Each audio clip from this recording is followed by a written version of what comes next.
À l'affiche d'un « Best of Tour » qui débutera ce mardi 18 février 2025, Danny Briand était sur le plateau de Télématin pour parler de son tout nouveau spectacle. À cette occasion, le chanteur est rapidement revenu sur le début de sa carrière et a expliqué pourquoi il n'aimait pas parler de son titre le plus connu. À 59 ans, Danny Briand a déjà 17 albums à son palmarès. S'il est aujourd'hui réputé pour sa carrière de chanteur, il a d'abord démarré au cabaret aux Trois Maillettes, à Paris, et a ensuite foulé les planches et les plateaux de tournage après d'être formé au cours Florent. S'il démarre la musique à la fin des années 1980, c'est en 1991 qu'il sort son tout premier album intitulé C'est ça qui est bon.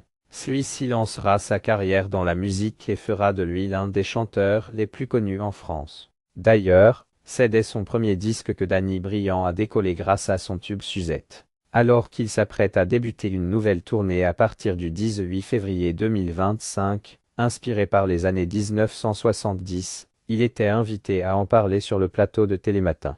À cette occasion, le chanteur est revenu sur le succès de Suzette et a expliqué pourquoi il n'aimait finalement pas trop parler de cette période. Danny Briand s'explique. On est souvent réduit à ça. Il a choisi de proposer cette tournée, Best of Tour, c'est parce qu'il s'est rendu compte que Suzette avait 30 ans cette année. Un sujet dont les chroniqueurs de Télématin n'osaient d'ailleurs pas parler depuis le début de l'interview. Vous ne voulez pas qu'on en parle, ce n'est pas votre truc, lui a d'ailleurs lancé Flaviflamme. C'est l'arbre qui a caché la forêt, je préfère les autres chansons, a répondu le chanteur, comme gêné d'évoquer le sujet. Pourtant, Danny Briand a ensuite expliqué proposer un sketch sur le sujet dans son dernier spectacle, afin de dédramatiser la situation. Selon lui, il trouve triste le fait d'être réduit à une seule chanson alors qu'il en a, au total, écrit 200. D'ailleurs, il est persuadé que c'est un problème que rencontrent tous les chanteurs au cours de leur carrière. La première chanson, le premier tube.